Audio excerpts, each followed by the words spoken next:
Welcome to Flat Earth Debate Live. I'm your host, Nathan Oakley, and if you are new to this channel, or you've not done so already, then be sure to subscribe, hit the bell notification icon, and join button if you'd like to become a Nathan Oakley 1980 channel member and keep up to date with the Flat Earth Debate. If you would like to support the channel, there is a super chat that runs alongside each of these shows while they are live, and there's also a PayPal, Patreon, crypto, and thanks button in the info box below the video. Most importantly, if you'd like to join the discussion, simply mute the page you are currently watching, then click the link in the info box below this video to join the panel and express your views on the nature of Earth. If you do join, please don't swear. If you do, you'll be ejected, and if you are, please don't try to rejoin the stream using sock accounts. You'll be warmly welcome back on the next stream. Please also share the show on social media. Sharing the show obviously increases the live audience, but this in turn increases the chances of a more diverse panel, so please share the show on Facebook and X. Now we are joined by Brian's Logic, Neil, Refracted Curvature, Adam, and a whole bunch of people in Discord, so welcome one and all. Hello. Hello, let's go. Hello. Hello. Well, it's good to have you all. We're going to attempt today to do a full session of housekeeping because we haven't done one for absolutely ages. We always get a couple of questions under our belt and then never seem to make it to the end. So we're going to attempt it in an order that hopefully doesn't have any repeats from the repeated ad nausea ones like elevation angle. Well, then I've started there, haven't I? Any evidence you can get an elevation angle measurement from a curved baseline?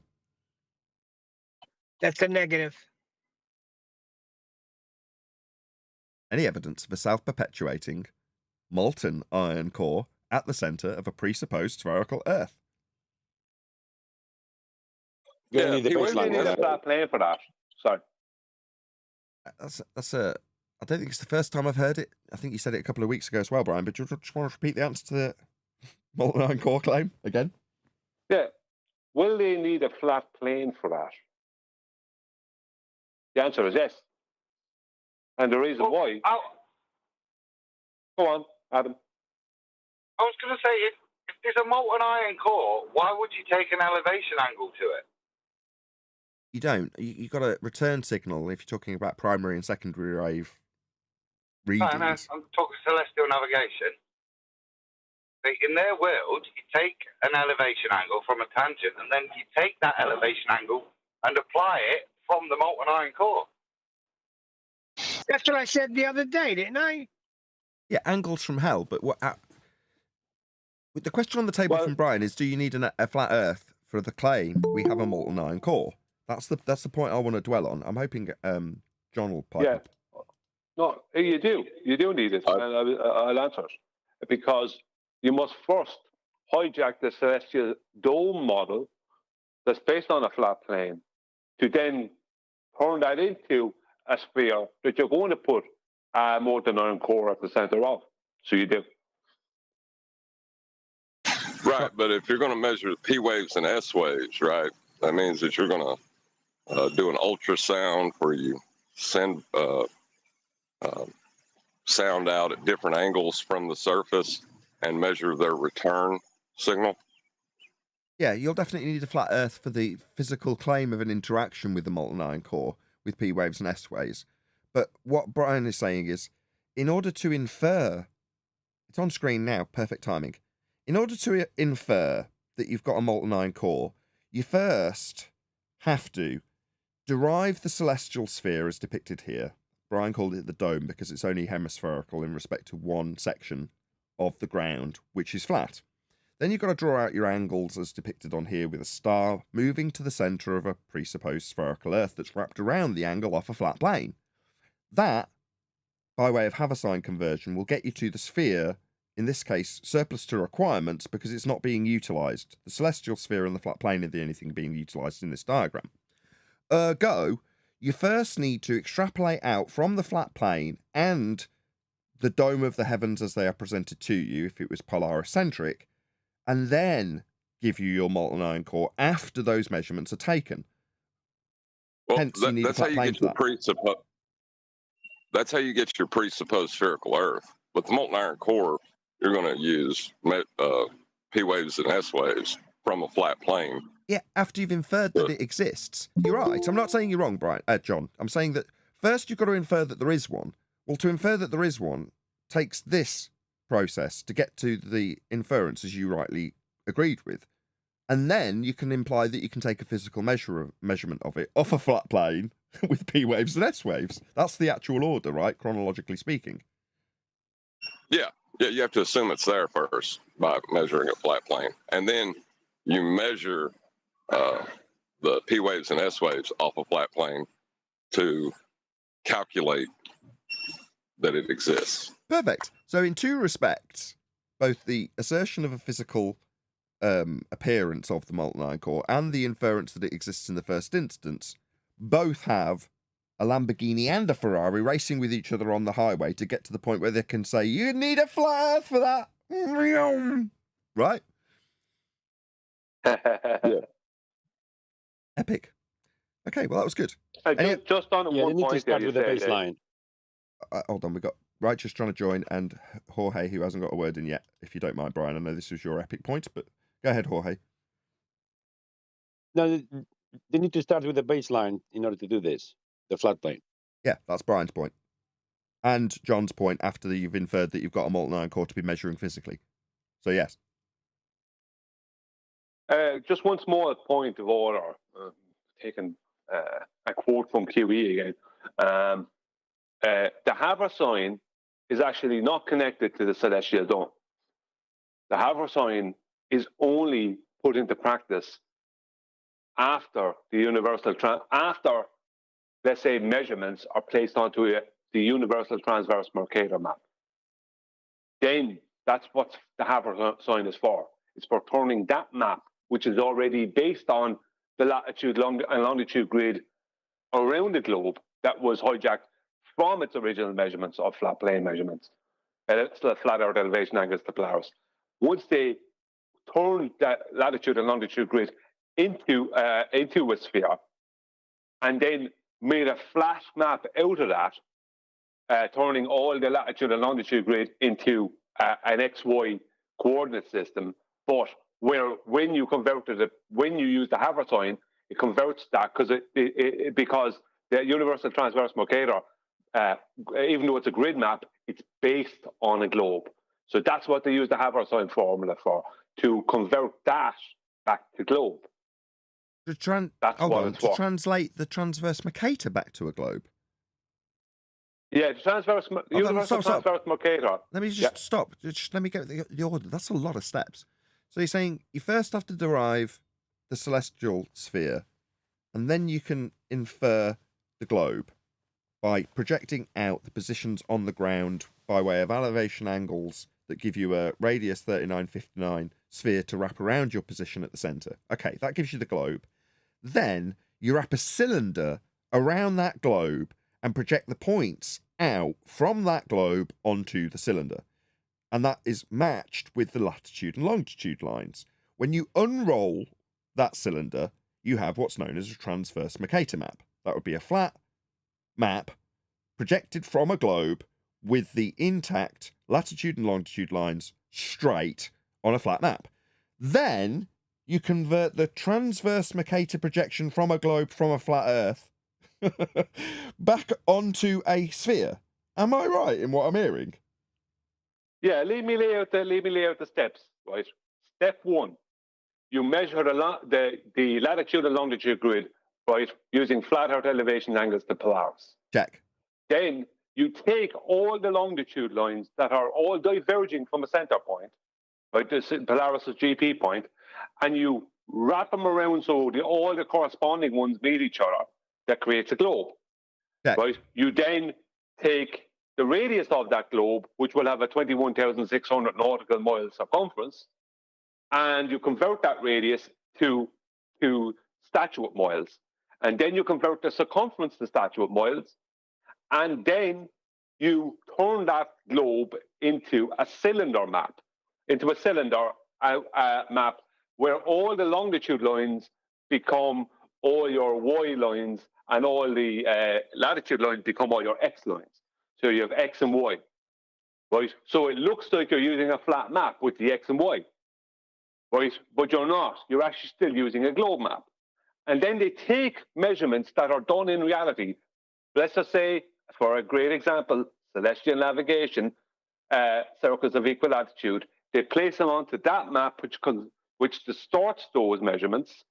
The universal transverse Mercator distorts the measurements, and then they use the Haversine formula to convert the already globe projection that's pretending to be a flat projection back to a globe and saying globe, when the whole thing started and ended with flat Earth elevation angles to Polaris, creating the latitude and longitude grid. And the proof of it is, if anyone wants proof of this, all you have to do is look at the amount of longitude lines that intersect Australia between Sydney, Newcastle, which Newcastle is just north of Sydney, and Perth. They have, I think, 3 intersecting Australia, whereas in reality, across that latitude, 32nd degree, whereas in reality, there is only 1 longitude line intersecting the 32nd degree latitude.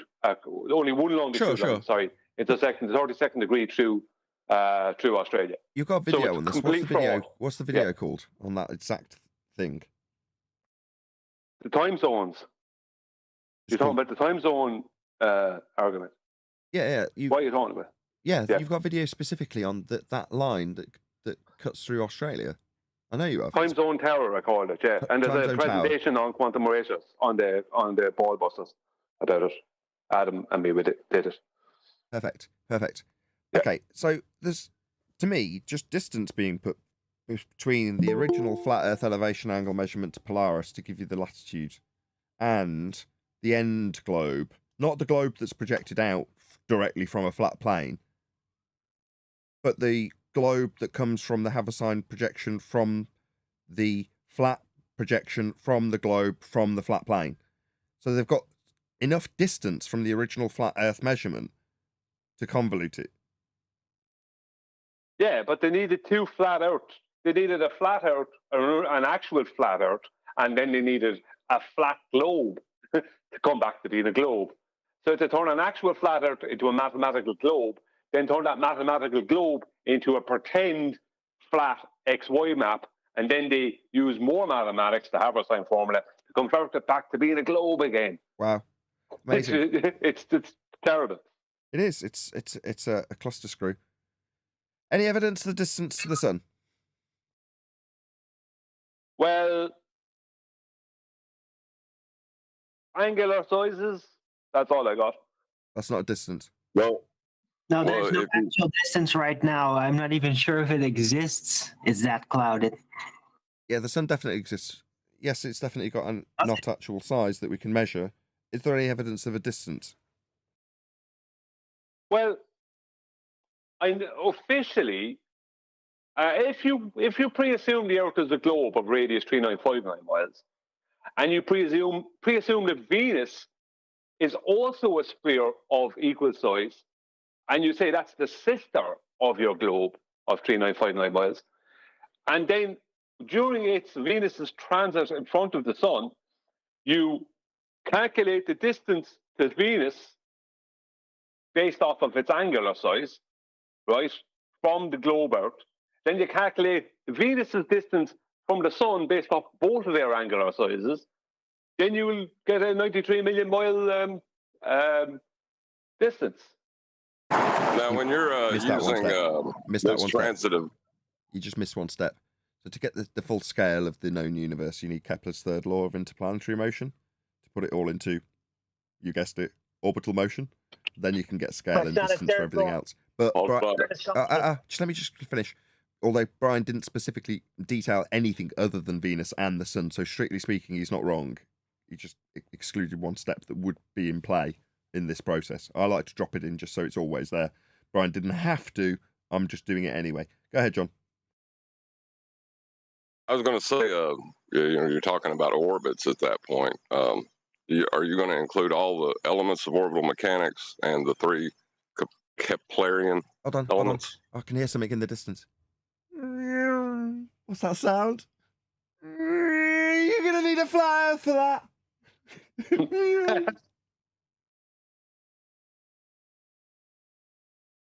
Yeah, they'll have Good to morning, include the guys. flat Earth they need for it. Yes, John, they will be. They must. A flat Earth is required. Hey, Chocolate. Yeah, well, basically, Morning, good they morning, need good a morning. flat Earth. Hey, D-Rose, they're Morning, going to need a Chocolate, morning, flat Earth D-Rose. for their... Sorry, yes. I'm just saying morning to them so that they're not ignored. Morning, D-Rose. Morning, Chocolate. I know, my point was only that just on the back of your points. Go ahead. Just saying that they're going to need a flat Earth for their fraudulent sun distance. Even to come up with their fraudulent distance, they're going to need a flat Earth. Right. I mean, like you were saying in the pre-show and I was mocking you, when Red's Rhetoric was in a tete-a-tete with Smokescreen Design off the back of a video that Jaron made, just to make this as complicated as possible, he responded to the mathematics of distance to the moon in that example by pointing out where Red's inserted the R value. Now, right back then, and I've spoken to Smokescreen Design off the back of this, and Quantum Eraser has too, and he was unaware of the massive implications of that. But obviously he recognised it in the maths. He was highlighting that maths to the audience with the R assumption and how it had been employed by Red's Rhetoric. Now, after the fact, obviously we're highlighting to him, well, it was right about the time that we're pointing out they're always in effect begging the question of an R value with every single globe claim they've ever made ever. They always assume R. But we didn't realise that the more important detail is what he's done to add to when he employs R is a measurement of a flat Earth. So while we all praised Smokescreen Design for recognising how you, let's just put it in the order we highlight now, first measure a flat Earth and then insert your fundamentalist religious R value belief after measuring a flat Earth. So that bit didn't get focused on. What got focused on was you're begging the question of a sphere Earth by inserting R. To a flat Earth measurement didn't necessarily get highlighted the way it would today. So while I mocked you in the pre-show to say, well, yeah, you might say you recognised it instinctually, yeah, there was lots of people like you who were smart, like Smokescreen, who were smart, that also recognised it.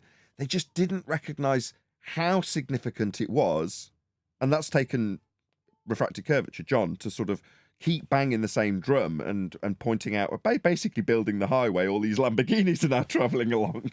You know what I mean? No, I do. There's just one thing I'd like to say about the moon, though, just because you brought up a distance to the moon. I know we're on a distance to the sun, but the distance to the moon is actually, I found out, just as prevalent. And the reason is the claim, right, that the sun was big and far away began with Eratosthenes, right? He was claimed, using a flat Earth elevation angle, to have measured a portion of the radius or the circumference of a globe Earth, right, giving him a radius, right? But only once he pre-assumed that the sun was a certain size and distance, so that they would have parallel light rays that would match the shadows on a globe Earth that we see in reality with diverging light rays. But the moon, right, the full moon gives us the exact same shadows, bad moon shadow, right? The exact same shadows as the sun, the full moon. But it just happens that they must claim the moon to be orbiting the globe, right, and be much smaller.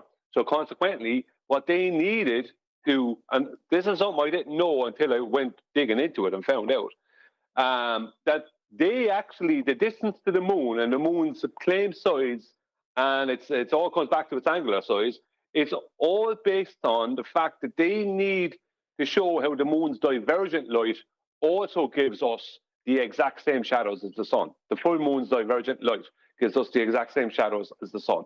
Because it was pointed out to me by Rob Durham, right?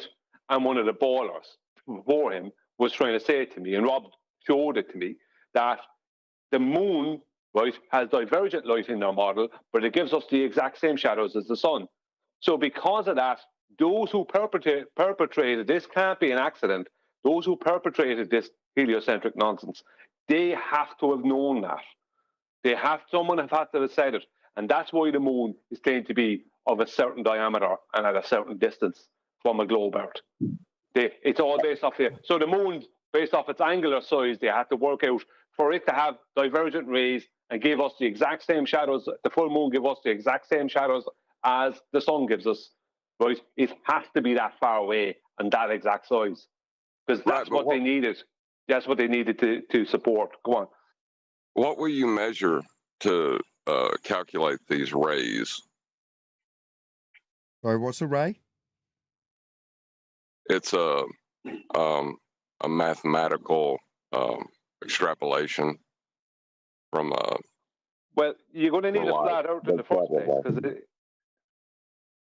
Yeah, you're going to measure the angle of incidence of the shadow with the baseline. Yes, exactly. So what are you going to need? Like I was watching. You don't need a flat Earth for that? Yeah, I was watching 1959 or 1960, don't know, with the children, picking them up from the aftercare. And Nathan's playing something. He's saying, "You're going to need a flat plane. You're going to need a flat plane." He said, "Anybody else?" Why did my children yell out in the background, "You're going to need a flat plane, for God's sake." It was hilarious. It was right on time. So they're even learning. I forget which one, I don't know if it was 1959 or 1960, but it was like Nathan kept on saying that, and all of a sudden, "Anybody else want to chip in? Anybody else want to say it?" And he was waiting for you guys, and y'all didn't say anything. So my children filled it in, yelling through my ear in the car.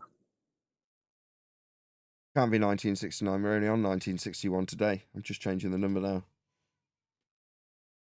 No, Anyway. I think it was 5960. Don't change it. 1959. Anyway, yeah, I've just changed the title to QE, unlike our usual video provider, 10th Man, who's looking after a loved one at the moment. We've got a different video, so we've got a video to cover. Fortunately, we have been covering different housekeeping questions each day, so this week we'll at least conclude with the full housekeeping gamut. Is that the right word? Whatever. The full barrage? I can't think of the right word. The full gambit of housekeeping questions will have been fulfilled by the end of the week with a bit of luck. There's a couple more to go, but we're going to actually move on, as we've done 20 minutes of housekeeping on 2 or 3 questions, which is normally the way of things, but there we go. Today, we're going to be covering this, as always. We are, or I am at least, I know you guys, completely green to this. So I've not watched it, but we will react as we go. And this is called, oh my God, Showing Flat Earthers that Gas Pressure is Next to a Vacuum. I'll spare you my comment on that title, but I'm going to put a link, as always, to, in this case, Dave McKeegan. And if you can let him know, at Nathan Oakley 1980 sent me with a nice, clean, positive comment that says, first and foremost, at Nathan Oakley 1980 sent me, but just let him know we responded to his video. Hopefully, you won't immediately delete your comment if you leave something polite, and share the YouTube algorithmic love with this videographer, in the vain hope that he would do the same in return and put a link to my video were he to respond to our comments and critique of his claims that you can attain gas pressure by way of begging the question, sky vacuum being next to it. Anyway, that's the name of the video. It's Dave McKeegan's channel. Showing Flat Earthers that Gas Pressure is Next to a Vacuum is the name of the title, with a mix of capitals and lowercase. Love it. Can I just say to the people commenting to go in and say thank you, Triangles, for all the good content. I'll get a comment removed quick sharp, won't it? Anyway, we're going to get into this. QE has provided the video. Now, he's normally a little bit slumbersome. I'm not very good with my English today. Hey, QE. Hey, yeah, I got it from your chat. Somebody spoke about it in your chat. I wasn't aware of it, but they were saying, hey, Twianges made a new video on gas pressure without a container, so I snatched it. Perfect segue into my prediction of what will happen. So, back in the day when this was a relatively new argument, and we were getting into the stride of what people would come immediately claim when faced with this argument, my frustration would lead me to disclaim pretty early in the discussion that they are not allowed to immediately beg the question that there is a sky vacuum, and that because there is automatically assumed to be a sky vacuum and we are breathing, therefore gas pressure does exist next to a vacuum because I assume we've got a sky vacuum and we're still breathing. In other words, a begging the question fallacy straight out of the gate. Now, I personally would not allow that, but I'm going to predict, having not watched the video yet, that that is exactly what Dave does. That is to say, he will automatically assume that because we have got a sky vacuum, I assume it, and we are breathing gas pressure, therefore this does exist and is real. There's my proof. We'll see. Don't beg the question if the sky vacuum. If he doesn't, I'm just going to say it now for anybody who chooses to do as our opponents used to in the past. Don't just immediately beg the question of your sky vacuum. Go ahead, Brian. That was chocolate. I was going to say, good morning. What's up, Kiwi? I was just going to say, I was going to one up your prediction and say, but before he even begs that question, he's going to show us how you have gas pressure in a container. In other words, he's going to go through what gas pressure is actually, and then go into the begging the question of, oh, and by the way, it works like this next to a vacuum. So you're saying special pleading fallacy instead of begging the question. So you're saying not only special pleading, you're going to say that his special pleading fallacy will be preceded by a demonstration of how gas pressure actually works, debunking his own claim in the first instance. That's a pretty lofty claim. Guaranteed, he'll have if he uses some sort of a demonstration, it'll have a box and it'll have some gas pressure in a box showing you how that works with the gas molecules bouncing off the container and all that. He'll preface that, and then he'll go into the nonsense fantasy world of second law thermodynamics violations. Gotcha. That's okay. So I've got my prediction. Hold on, let's just get a summary. Hold on. You have another one deck. You can put your prediction into in a second. One deck. My prediction is begging the question. We'll just summarize chocolates as special pleading. What have you got? Go ahead. One deck. I have one. I was saying he's going to have to bring the gradients up, the pressure gradient, as if that gets him out of his difficult situation of still having to have a container for the pressure gradient. Okay, so we've got also another prediction that we'll have an ignorance of delta X. That is to say, he'll say we have a gas pressure gradient, which is to ignore the fact that you'd still require the gas to be at pressure and pressing on something for it to gradiate. Okay, fine. Yeah, an ignorance of delta X. We've got a special pleading, and we've got begging the question. Any more predictions? Well, I have a prediction. Go on, Brian. I predict the containers McKeegan. That's what we might end up calling him. I predict that he's going to show us gas pressure in a container, and then he's going to start convoluting between actual gas pressure inside an actual container and the difference between gas pressure and atmospheric pressure. Okay. That's what I think. Atmo, what now? That's a different begging the question fallacy. That is, strictly speaking, the same as my prediction, because atmosphere is the assertion that we have a vacuum with a gas pressure that achieves gas pressure in a sphere shape by pure fiat, because you assume there's a sky vacuum. So that is strictly the same as my prediction, but fine. Anybody else? There's one other part to it. Go on. He's going to have to infer a force of gravity. Okay, yeah, that's got to be on there too. Maybe we'll see. Any more? We're going to start any second. So, no. Okay, once more for all of you watching, just to share the algorithmic love in the vain hope that Dave Triangles McKeegan would return that love if he were to respond. Please let him know at Nathan Oakley 1980 sent me. The link is whizzing its way by in the live stream chat. Hello everybody, hope you're doing well and thank you for joining us for another video. Today we are tackling the big claim of flat earthers, that according to them, space can't exist, that you can't have gas pressure next to a vacuum without a physical container because otherwise the atmosphere would be sucked out into space. Who got atmosphere on the bingo card? Brian, bingo. So go on. Well, I was going to say he's immediately begged the question. He's paraphrased our claim that you can't have gas pressure without a container, therefore the sky is not a vacuum, outer space is fake. But he's prefaced it with this begging the question word, atmosphere. Atmo what now? Atmo begging the question, gas in a sphere shape. So within 10 seconds of the video opening, he's already begged the question and Brian called it. Go ahead, Brian. That's not begging the question. That's a paradox. It's also, no, but he's utilising it. No, I hate when you do that. Yes, it is a paradox, but it is being utilised to automatically assume that air is in a sphere shaped around a sphere shaped Earth, isn't it? It's still a begging the question, fallacy. But it is a paradox. You can explain that. You can take that, Glory, because that's still true and it hasn't been covered. Go ahead, QE. The paradox first. You can't say atmosphere because atmo means air is a gas, sphere is a shape. Gases have no inherent shape. It's over. Paradox. Perfect.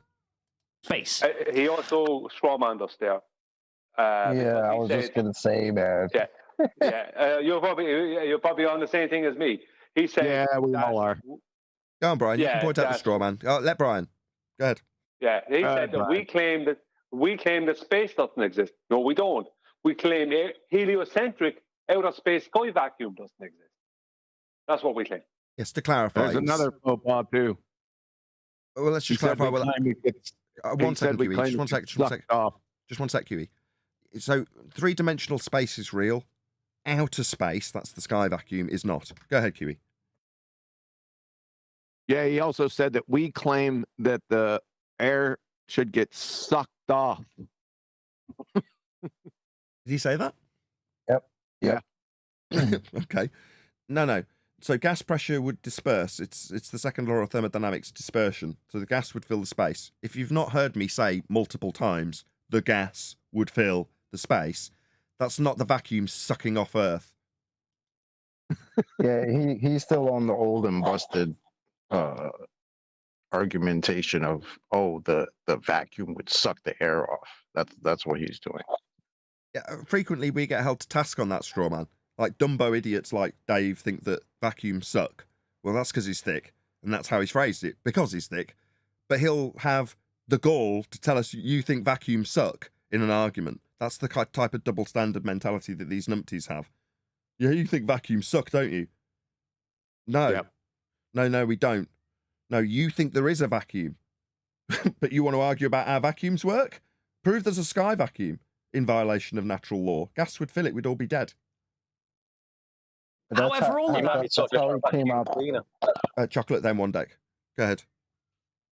Sorry, I was going to say, but that's how he came out the gate. He came out the gate saying flat earthers have this big claim that the outer space doesn't exist. No, you have the claim that it does. Good catch. So nice trying to flip the burden. Yeah, good catch. Burden of proof reversal fallacy within 25 seconds. Go on, one deck. I was just saying he may be talking about a Dyson Hoover, looking up the air off the carpet, but knowing Dave Twianges. Right, he's watched that could be a possibility. Too many Spaceballs movie rewatches. That seems to be built around several misconceptions. I mean, for example, if you take a container and you suck all the air out of it and then you open the lid, the air will rush in.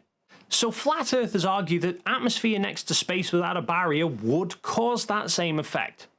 Air out of it and then you open the lid, the air will rush in. So if you've got an area of volume that gas can fill, gas will fill it. So if I turn this 180 degrees and said that this was space in his example, well, if you've got space, as I say, 180 degrees from his depiction, and according to him, this area is going to be vacated to represent a vacuum. Okay, so all of the gas disappears from the area. So now we've got an equivalent, albeit on the ground instead of in the sky, whatever, an area of volume that gas can fill. And according to Dave, gas will fill the space. Air out of it, and then you open the lid, the air will rush in. So flat Earth. So if the sky was a vacuum, Chocolate called this one, I believe. Right, Chocolate? Bingo! Yep. There's the box. Told you it was gonna show us a box. So the gas would fill the space. If there's an area of volume that gas can fill, gas will fill it. So if the sky was like this box, a 10 to the minus 17 torr vacuum, then the gas would fill the space. We'd all be dead. Yeah, welcome to fake space. You've just debunked it with the second law of thermodynamics. Well done, Dave McKeegan.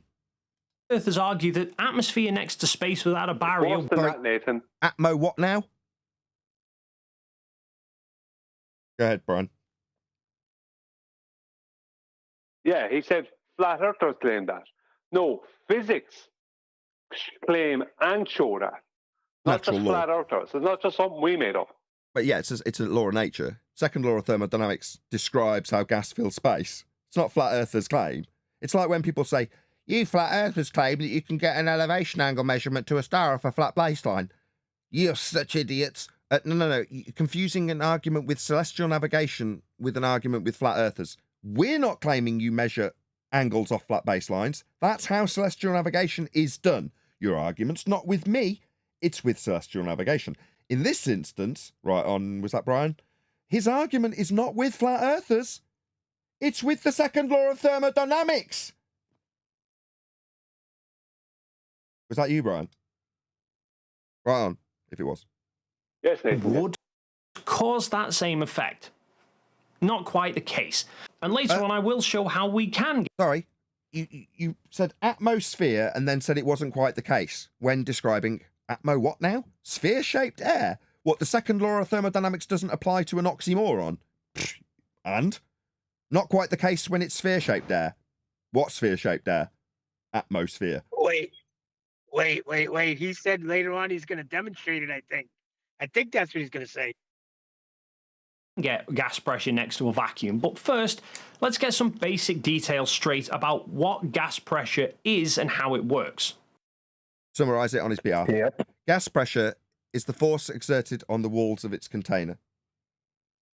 Nothing too complicated, though. Yeah, just summarised it in one sentence. Relax.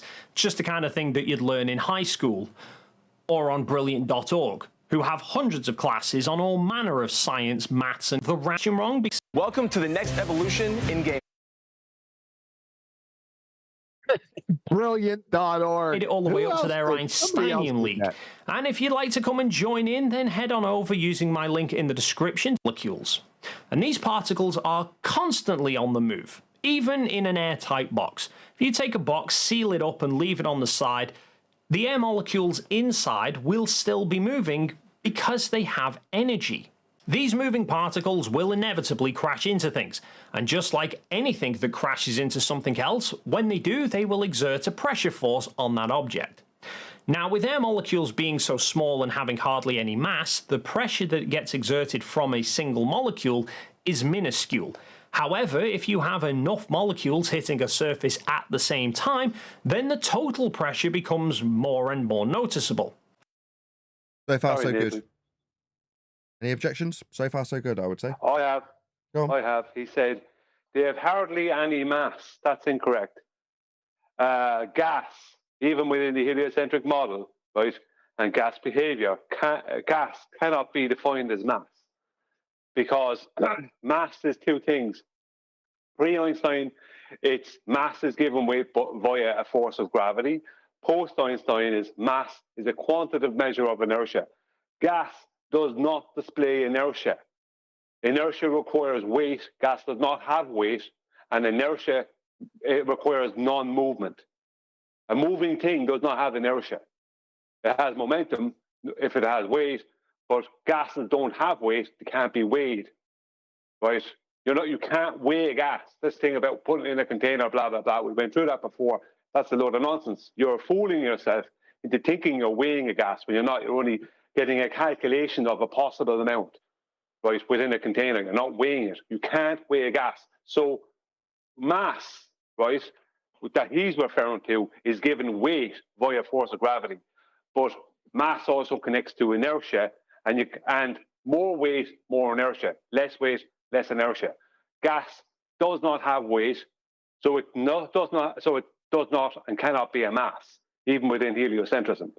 So he's completely wrong. There is no such thing as gas having mass. But this is the lead up to him claiming that the atmosphere is a mass that is given weight by a force of gravity. This is where this is going. This is what my prediction on it is. Where this is going, oh God, why did you have to use those words?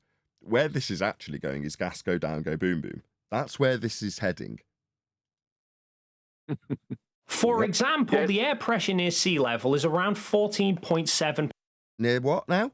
Near sea level? Like a level C? Flat Earth required for that level C that we'll be referencing all the topology. 2. So we're already into describing how flat Earth works with the sea level. Sea level isn't sea curve, is it? So why are you throwing that in there? That makes no sense to me that you'd be throwing in this flat Earth proof. Shout out to Godzilla37. This super chat is for Numpty Dave, but he's going to need a flat screen to read it. That may very well be true. Thank you for the super chat. I was gonna say for more information, see Twiangle's previous videos where he tells us all about how you need a flat baseline to measure the Earth. Yep. Yep. He's just snapping his own wig off. He doesn't even realize it. Poor dumb bastard. No swearing. Square inch, meaning take a square inch of any surface there and the air will be exerting 14.7 pounds of pressure against it.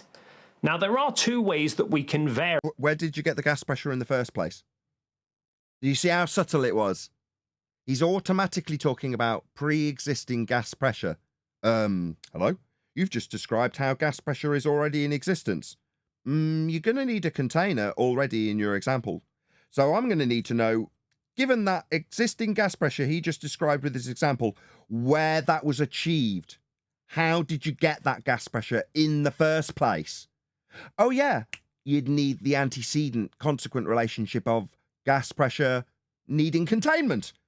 So to give the example he just gave, there must have been a container for the gas to have existed at pressure. Vary the pressure.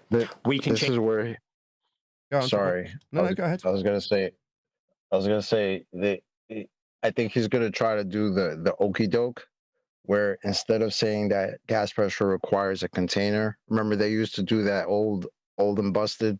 Oh, instead of saying it requires a container, they say it requires a surface, right? So as long as you've got Earth's surface, you could have gas pressure instead of actually having the gas being contained. So it's like the okey doke. So she's gonna tell us now that you don't need a container.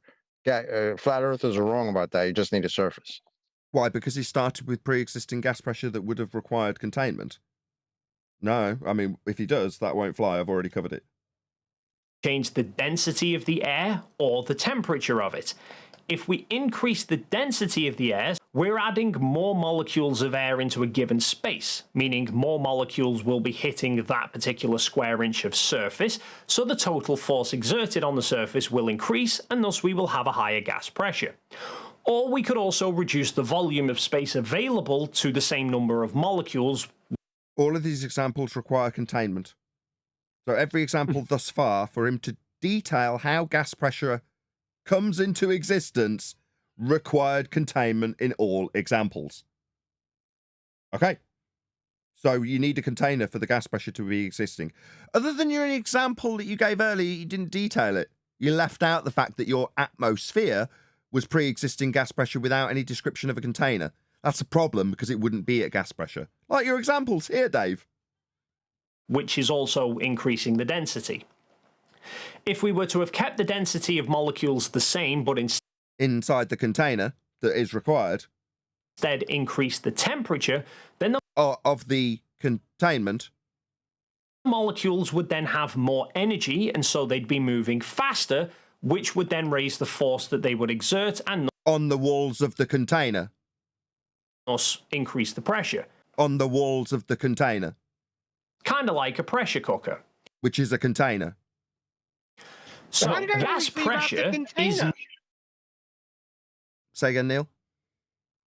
It's like they always leave out the containment part. They talk about pressure, but they leave out that it needs containment. Except when they show you the box, which they absolutely need to show you how gas works. So and far, the pressure cooker. Lots of examples of how gas pressure requires containment from Dave Triangles McKeegan. Merely the average force of gas molecules colliding with physical surfaces. The walls of the container. Now, flat earthers have argued you can't have gas pressure without a container. It's an antecedent consequent relationship based on the definition of what gas pressure is, the force exerted on the walls of the container. Do we need to cite NASA? Do we need to get NASA involved to have them define it exactly as follows? The force exerted on the walls of the container. because that's how NASA define it. You're saying flat earthers and then contradicting how it's defined as gas pressure. So we seem to be at a bit of an impasse here, because you're strawmanning us and misrepresenting us, and then going to debunk the misrepresentation of what flat earthers say? No, we're all pretty clear based on our descriptions, your descriptions, and NASA's descriptions of what gas pressure is and what is required to have it. Containment. But removing the container doesn't mean that the air that was inside no longer has pressure. It means the air has equalized to match the ambient pressure surrounding it. So if we had an ambient vacuum around us, the gas we're breathing would equalize with the vacuum, and we would be at 10 to the minus 17 torr at sea level then, Dave. So if you take a brand new packet of balloons and you take one out, the balloon isn't inflated, nor is it sealed. But then it's already got pressure, though. Regardless of how flat that balloon is, some pressure is still inside the balloon and outside the balloon at equal measure, because it's already in existence in pre-existing gas pressure when you buy a balloon. Now, is this example already starting because you're going to describe how the balloon behaves in gas pressure that you're not going to detail how you've achieved it if it's next to a vacuum that it would be dispersing into based on your last example? Because it seems like you've just detailed how gas would disperse to equalize and are now going on to describe a different container that already has pre-existing gas in atmosphere oxymoron. That's what seems like's happening. There is still air pressure inside. The air pressure inside will be equal to the air pressure outside. Where did you get that gas pressure from? Exactly. So we've got gas pressure, and we've had multiple examples from you of how containment's required to achieve it, and how if we didn't have the container, it would disperse into outer space, equalize. So in your example, where do we get this gas pressure from to begin with? If the sky is a vacuum, the gas would fill the space, based on your examples. At about 14 psi. Where'd you get that from? As you inflate the balloon... Hold on. We're moving straight past the achievement of gas pressure. That's your argument. So we're just starting with the gas pressure that you argue could be in existence with a vacuum around it for your example for how that's possible without detailing how this guy has got air in his lungs. You've just told us how gas would disperse and equalize. Why is this man breathing? Where did you get this gas pressure from? Go ahead, whoever that was. Nathan, he's actually not after doing that. This is a sneaky thing he's doing. He's not after detailing how the pressure is formed. He's only talked about pressure.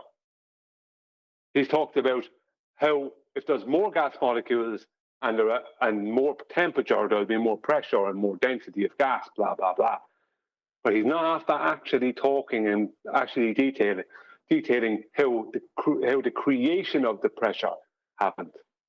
He hasn't done that yet. Yeah, Yeah. Just let me talk to Brian. Yes, I'm acutely aware of that. That's why I'm highlighting it. You got a rocket surgeon out in chat, Nicholas Pitts. It says there is a theory that a container is required, but it has not been verified yet. Oh, Nick, he's the high IQ guy. Have him join. Have him explain it and show how gas has mass. Go ahead, go on and join Nicholas Pitts. If Nicholas Pitts joins, which is unlikely, we will clear the airwaves and he will get uninterrupted descriptions of how gas pressure is a theory. Okay, yeah, whatever. You still have 14 psi pushing against the outside of it. Not without containment, you don't. But the pressure inside will now increase, let's say to 16 psi. So we have a 2 psi difference between inside and outside. And how have we got the gas pressure to begin with? You'd need a container.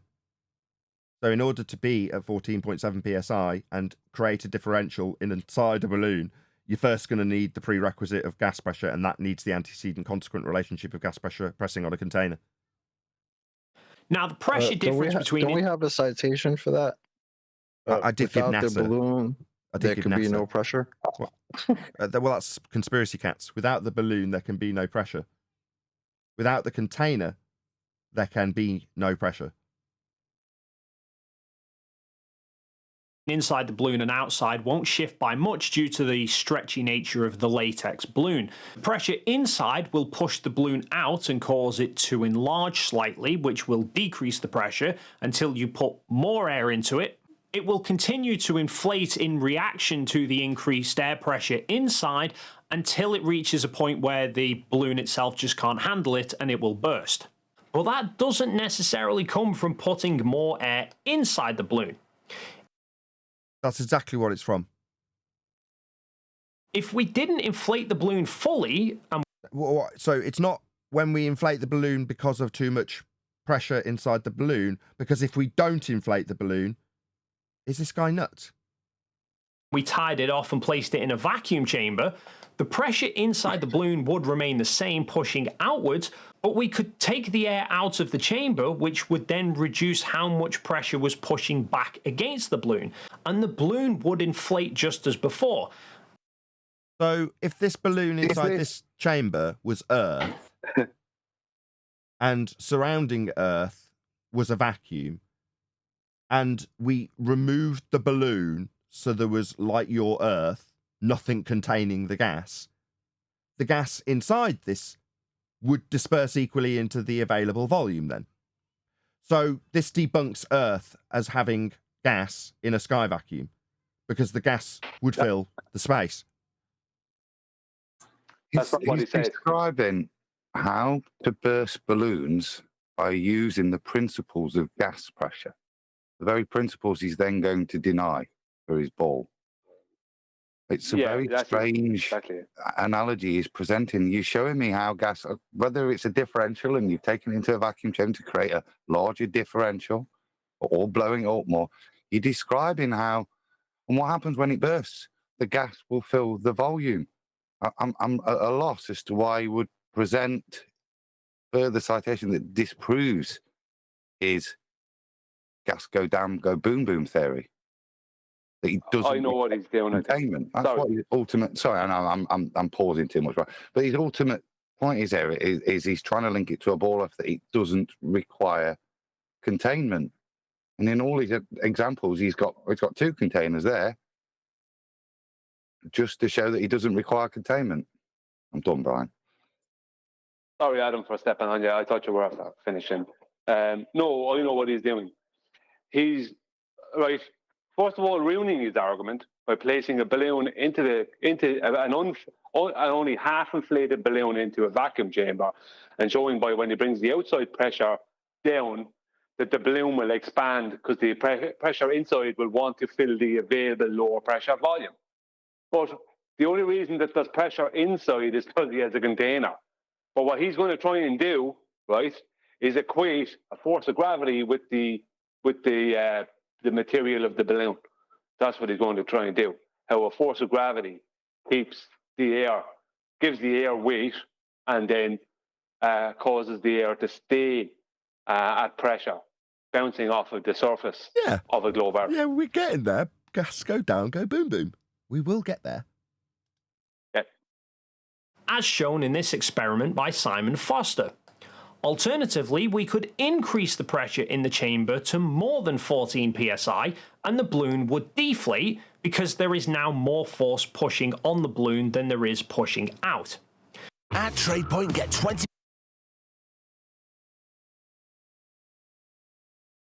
You may have also seen this. If you've ever been on a plane and you've ordered any kind of sealed snack, such as a tube of Pringles, other snacks are available, the lid of those always are ballooned out because they were sealed flat at ground level. But the cabin pressure at cruising altitude is lower, so the air inside has less force countering it. This actually relates to another misconception I see flat earthers sometimes make when they talk about, like, the ISS, especially following the Titan submersible disaster. Because they argue, how come you can't get a submersible down a few kilometers underwater, and yet you can have spacecraft with relatively thin walls surviving 250 kilometers high up in the vacuum of space? No, we definitely wouldn't be making that argument. We would point out that you can't have a tin can in a sky vacuum because the gas we breathe would disperse into the area this tin can is claimed to be in.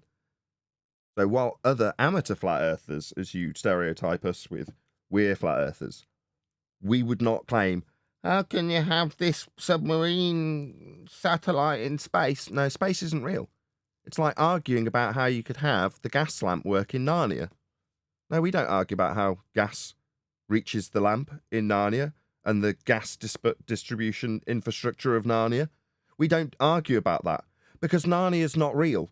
Therefore, this, whatever it is, isn't in a sky vacuum. Now, is there a light in the sky named ISS? Yeah, there is. Is there a stage show with men on high wires also named the ISS? Yeah, there is. Yeah. Is there a sky vacuum? No. Is the claimed stage show that professes to be in a sky vacuum real? No, definitely not, because it's claimed to be in a sky vacuum. If that little stage show was real, like Narnia, we'd all be dead. Because like Dave just detailed to you, the audience, gas disperses into space.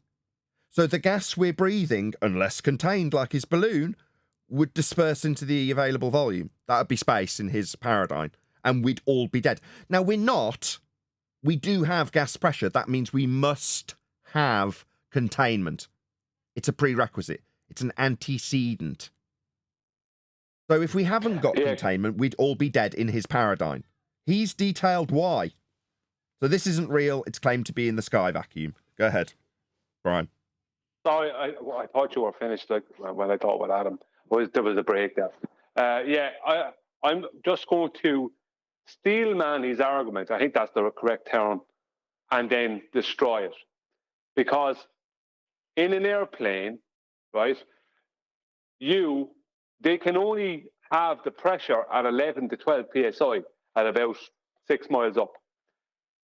The reason they have a pressure of 11 to 12 psi and not 14.7 is because the outside pressure is so much lower than the inside pressure then that the 14.7 psi will cause structural damage, internal structural damage, which could result in a total loss of pressure within the airplane because it could cause, obviously, just weakness within the plane over time would cause the something to blow, and you'd have a situation where all the pressure inside would leave and equalize with the outside.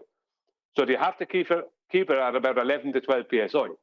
Now, to fly any higher than that, which would be military type altitudes, you have to train, right, and be trained by the military to handle those low pressures.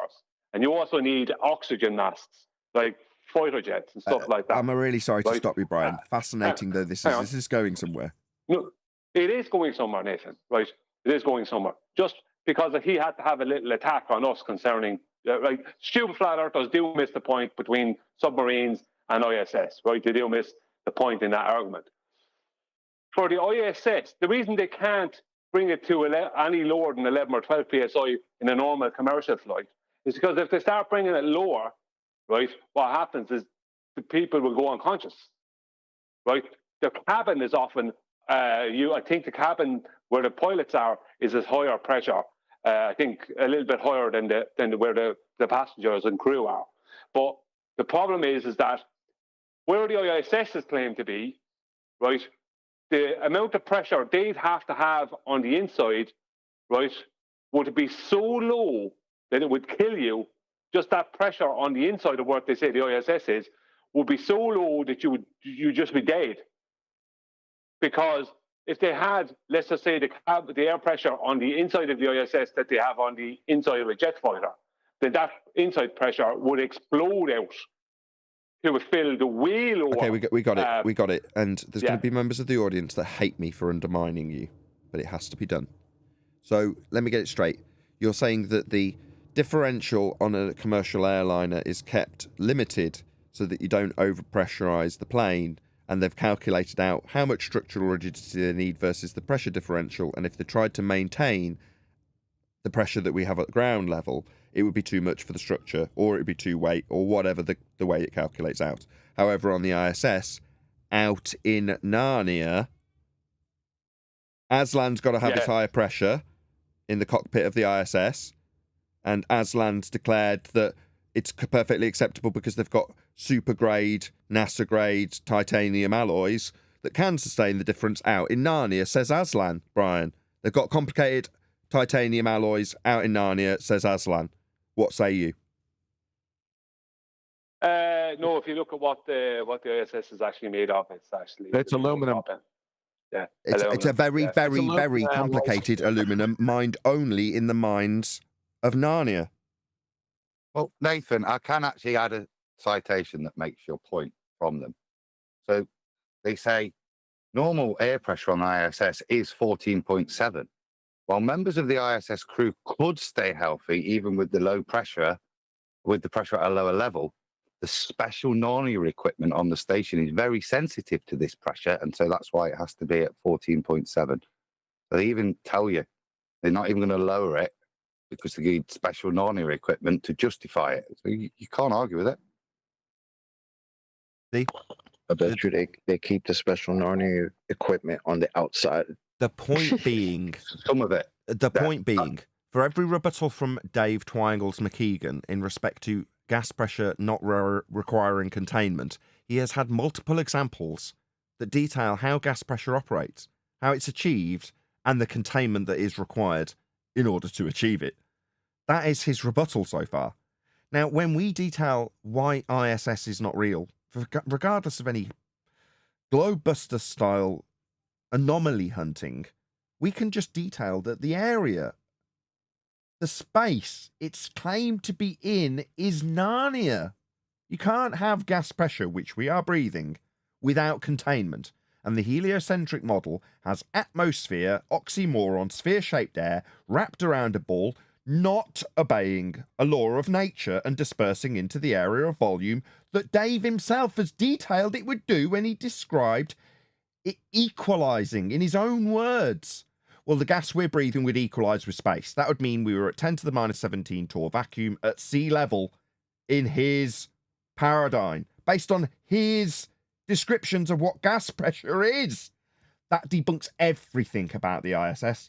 We don't need to detail the exotic Narnia-based, Narnia-mined materials used to achieve the claim to be 14.7 psi because of the sensitive equipment in Narnia. No, that's all wrong. They have no special equipment. It's just a different design because unlike airplanes, the ISS is not going through continual pressure changes and continual air-based friction and vibration, which planes have to deal with. That's also why they can have their equipment on the outside, except, we'll still be risky with micrometeorites and all that, because they can design the whole thing more to really emphasize keeping the low pressure outside or the pressure in comparison to the airplane, which has to be durable against the elements. Out in Narnia, the elements out in Narnia aren't conducive to require the exotic materials to be any more special than we have on Earth. Because out in Narnia, the special pleading for the materials needed out in Narnia are different. No, they're not. They're the same. They still, even in Narnia, require containment, as Dave's claiming. On his magic ISS, the only way to maintain his pressure for the astronauts and the special equipment is to have containment. In Narnia. In Narnia, even when he goes to Narnia, he can't defy the effects of entropy. So to make his astronauts breathe, even in Narnia has to have a containment. I'm going to go with that one. Everyone else can stop. ISS. Yeah, everyone else, that's going to be the end. Not the end of the show, but the end of this point. Adam is the winner. Right. So, like previously, when detailing the containment that is required to detail the effects of gas pressure on the walls of a container, the ISS in this Narnia example of a sky vacuum that defies the second law of thermodynamics and would have gas dispersing into it from Earth, leaving us all dead. His ISS example also would succumb to entropy, hence requires containment for the men in Narnia. So even the example from Narnia, as Adam puts it, also requires entropy to be thwarted by way of a container for the gas pressure that the astronauts in Narnia are claimed to be breathing. Good point, Adam. You win. No. Yes, but No, but it No, was no, we're specifically moving on. designed. No, not yet. We're moving on. No, Ryan's gonna be Force of no, gravity. and They I'm make me gonna be close the line. no as well, and say that the ISS is designed officially, whether the people that were designing it knew that it couldn't be possible or not. It was designed very differently from an airplane. Fact. To work in Narnia, which we are going to move on from, and everyone else, please hold your tongues. Now, vacuums aren't some magical force that pulls things away. No. Vacuum would just be the area of volume that the gas we're breathing here on Earth in a heliocentric model would fill and leave us all dead. They're simply areas with no matter in them. The pressure of one area is irrelevant. The key importance... Sorry, irrelevant. When you're describing dispersion in the second law of thermodynamics, that's certainly not the case. It's certainly not the case in all of your examples where you described it occurring. Why is it suddenly not the case when you've just exampled it 6 times? is the pressure difference between inside and outside. Of the container? But I thought he said it was irrelevant. What, Now the it's not differential? irrelevant?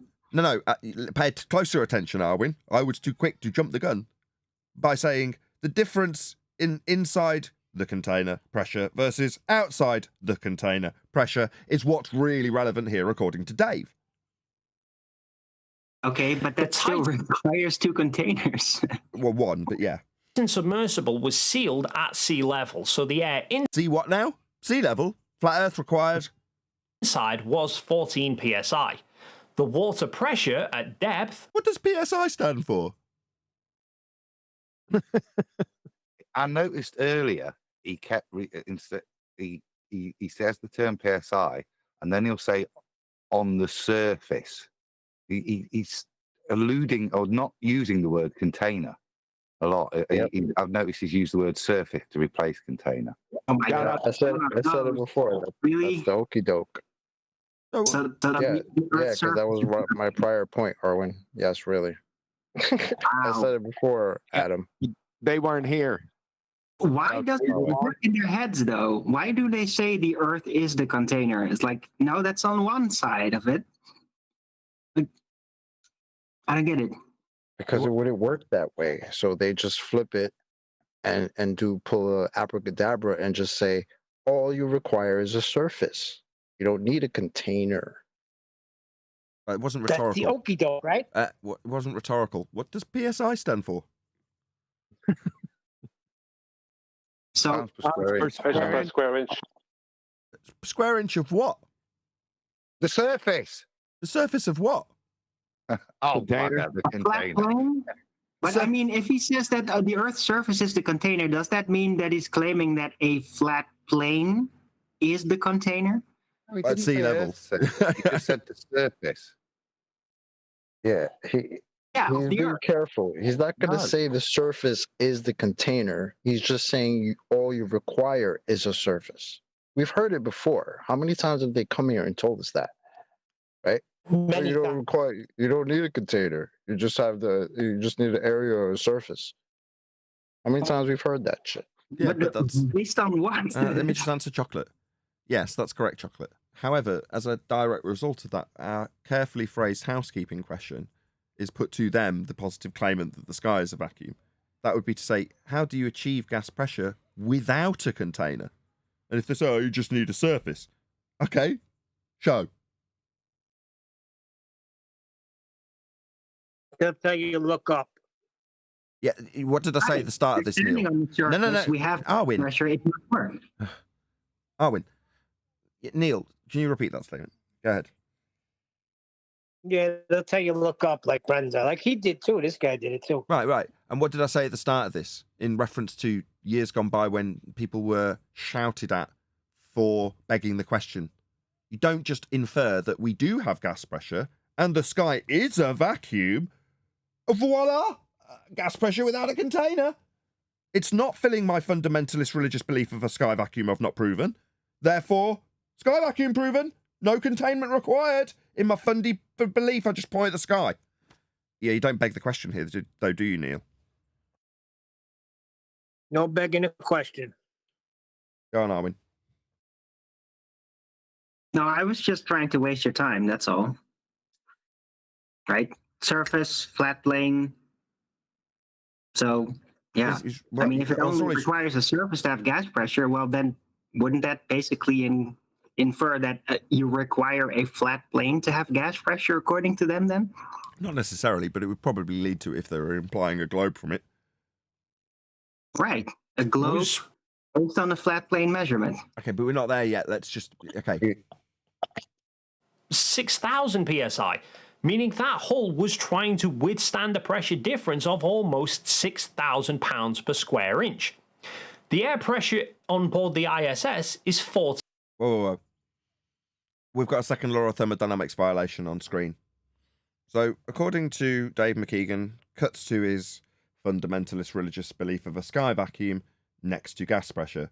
Now, you see, all of your diagrams showed how you'd have equalization in line with entropic law. That's the second law of thermodynamics. Whereas in this diagram, we've got a violation of the descriptions you gave prior. This is claimed to be 10 to the minus 17 torr. This is claimed to be high pressure gas. Now, as per your previous descriptions, the gas would fill this space. That's what gas does. You showed it with all of your examples. Now you're going to detail how we're going to need pressure inside this in Narnia. This isn't a spacecraft in space, because the space would be an area the gas could fill. Why would you be babbling on about it? Oh, of course, because if you talk about the gas pressure in reference to the ISS, automatically assuming that the sky is a vacuum, maybe no one will notice that you've got a second law of thermodynamics violation sky vacuum in your description of the pressure in the ISS. What about this pressure? What's containing it? That's all of the pressure here beneath the ISS in your sky vacuum Narnia depiction. How's that achieving gas pressure? Because that's the point of this argument. Answer, it wouldn't be. This area would be an area for it to equilibrate. Yeah? That's what you'd have. It would equalize, right, Dave? Yeah, but it isn't in this depiction, so it's just Narnia. It's nonsense. It's a cartoon. It's fake. It's debunked by me right now. 14 psi. The outside air pressure is almost zero, meaning that the gas below at 14.7 psi would be filling it in line with the laws and descriptions you gave earlier. Just ignoring that bit, right? Just going to beg the question that it's still a sky vacuum. Hull is only having to withstand a pressure difference of... Really? What's withstanding the pressure difference in regards to that zero pressure versus the actual pressure beneath it in the clouds at 14.7 psi? What's containing that? 14 psi. What he's about to... Go on, Brian. Sorry, what he's trying to do here is somehow wrangle out how the ISS is at 14.7 psi, presuming a sky vacuum, and that even if they open the door of the ISS, the air pressure wouldn't instantly go out; it would go out slowly. That's what he's trying to say. It would be a slow drop in air pressure as opposed to an instant drop. And that's when he's going to bring in gravity then with the globe. For reference, a carbonated drink in a can has an internal pressure of between 30 to 50 psi, meaning that thin aluminium can is withstanding a pressure difference of up to around 36 psi without any problems. So yeah, because it's a container. Because it's yeah, well said. Anyway, and it has flat a Earth is 14.7 outside pressure against it. Yes. That's what he's not talking about. And it's a liquid. Exactly, and it's a liquid. Yeah. Take this simplified behavior of ideal gases, and they extrapolate that if gas expands in all directions to fill the available... Sorry, as you exampled, if... Sorry, we say this. You just said this. You gave plenty of examples of it. Why are you now saying that we say this to defy it when you've just said it in all of your examples? It sounds like you're about to double speak with your own examples. Available space, then on a globe... When we say those things, it has to be wrong, but he can still use it for his explanations.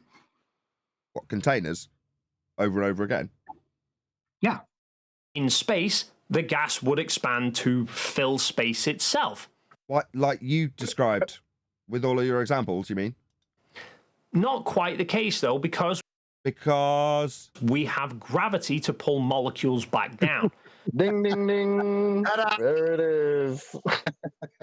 So gas go down, go boom, boom, right?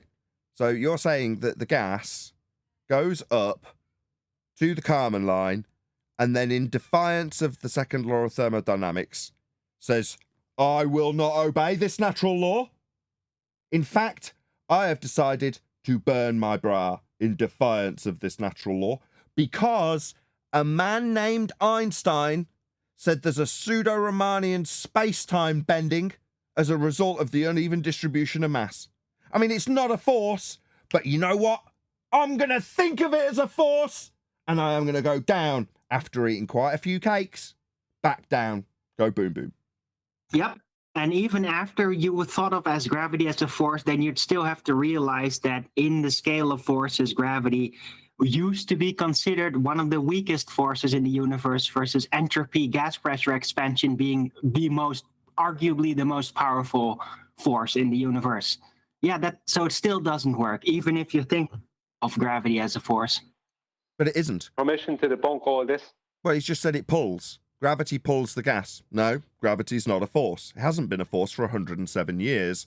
The current rhetoric, debunked by quantum mechanics, although currently in effect with heliocentric believers, is that gravity is the bending of space-time. That's the effect. The claimed cause in pseudo-force space, that's Einsteinian geometry, is the uneven distribution of mass, causing the warping of space and time, a pseudo-dimension invented by Einstein. Now, this warping of the fourth dimension, called gravity, is not a force and does not pull, in quotes, gas. Dave is a clown and does not know what gravity is. I agree. You're correct, but I'm just saying, even if they would mistakenly somehow think of gravity as a force, then still what they think it's doing still wouldn't be possible because it simply wouldn't be strong enough. Okay, so to acknowledge what Arwin's saying, if the gas was sentient and decided to defy gas behavior described by the second law of thermodynamics, then it could, sentient gas, think of gravity as a force, but it still wouldn't behave in the way that Dave's describing when the sentient gas thought of bending space-time as a force. Right, Arwin? Well, I wasn't necessarily thinking that the gas doesn't have to be sentient. the you drive me crazy with that. But yes. Go ahead, Neil. Can I debunk all of this, please? You can have to Neil. Oh, you did say that a while back. Go ahead, Brian, then Neil. Neil can go first if you want. I'm just going to completely Neil, destroy go all ahead. of it. I was just saying, Owen drives me crazy when he goes into that. He did it on flatzoids one time, too. Do it all the time. It's my thing. Wonderful. Go ahead, Brian. Wonderful. That's so interesting. So interesting and informative for the audience. Go ahead, Brian. Go ahead, Brian. Yeah. Thank you, Nathan. Yeah. What Dave is claiming, right, even though it's 108 years out of date within his own heliocentric model, which shows how idiotic Dave is, what he's claiming is that a force of gravity, right, gives weight to a mass, and that the air, his atmosphere, paradox begging the question fallacy, is a mass, and that mass is given weight by a force of gravity, which means that if we weigh something in air and we weigh that same thing in a vacuum, that the weight of that object in a vacuum must be less. But unfortunately for Dave and all of the heliocentric model, objects weigh more in a vacuum, ending every single bit of heliocentrism. Thank you. Okay, let's move on. Gas go down, go boom, boom, right? Force of gravity. No, Dave. Now, I am not going into a whole gravity argument now.